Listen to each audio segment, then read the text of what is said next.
Ce matin-là, au pied de la collégiale de Huy, petit briefing avant de débuter la journée de travail. Bon les gars, ce matin on va dévégétaliser cette zone-ci. Acrotechnologies, c'est une société de cordistes. Leur spécialité, les travaux inatteignables par échafaudage. Compétence indispensable, l'absence totale de vertige.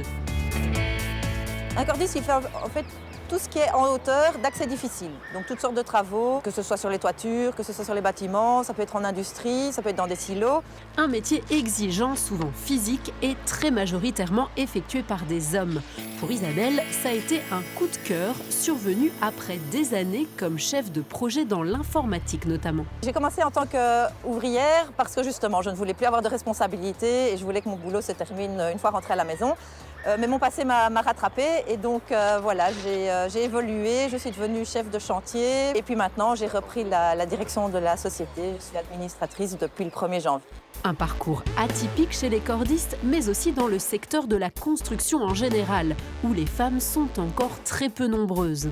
Alors, la place des femmes dans le secteur de la construction, elle est encore trop faible. On emploie 62 000 personnes aujourd'hui en région wallonne, 35% du personnel employé sont des femmes et seulement 0,8% sont des ouvrières sur chantier. Mais la bonne nouvelle, c'est que les choses évoluent petit à petit. C'est ce que l'on constate au sein du groupe Perle, où l'on retrouve Isabelle. Ce groupe de femmes actives dans tous les secteurs de la construction se réunit une fois par mois, un peu partout en Wallonie. Au menu, des échanges d'informations, de réflexions et une bonne dose de convivialité. Ce groupe existe depuis 25 ans et son histoire, en fait, c'est les femmes d'entrepreneurs qui, en général, étaient un petit peu dans l'ombre, mais qui faisaient énormément pour l'entreprise aussi. Aujourd'hui, autour de la table, des femmes qui travaillent toujours en binôme avec leur mari, mais aussi d'autres qui ont lancé leur propre business ou, comme Alix Bayens, ont repris les rênes de l'entreprise familiale. En fait, ici, il y a beaucoup de femmes qui ont commencé à prendre aussi de l'importance. Et là où avant les maris géraient tout, la femme prend plus de place. Elle fait plus le commercial, et elle fait aussi la prospection, les devis. Depuis que je suis dans le domaine de la construction, je vois qu'il y a quand même une amélioration au niveau du nombre de DEM qui rejoignent le secteur, notamment dans le secteur de la menuiserie, de la peinture. Mais voilà, j'entends que ça bouge et que ça se féminise. Il faut dire que l'enjeu est capital pour un secteur qui manque cruellement de bras.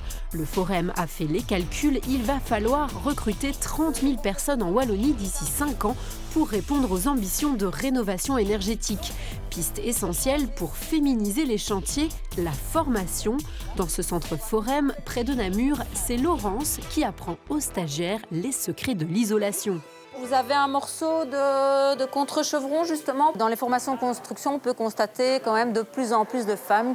Dans le centre ici à Saint-Servais, par exemple, on a pour le moment 2 stagiaires en isolation, 3 en peinture, 1 en gestionnaire de chantier, 1 en couverture. Je dirais que c'est juste en maçonnerie où c'est vraiment plus lourd, où il n'y en a pas. Donc c'est clair qu'il y a des clichés qui sont là et qui sont seulement en train de se défaire. Et même pour le problème de la force physique, des solutions apparaissent. C'est-à-dire qu'on a des éléments comme les exosquelettes qui permettent d'avoir une pénibilité beaucoup plus faible du secteur. Quand on passe la journée à peindre des plafonds, c'est clair que physiquement c'est compliqué. Les exosquelettes aident justement à soulager ces éléments-là. On parle aussi beaucoup de gamification. Les drones ont une vraie place aujourd'hui dans le secteur de la construction. Campagne de communication, journée de sensibilisation, engagement d'une coach par la région, les actions se multiplient pour féminiser un secteur qui, il n'a plus le choix, doit se moderniser.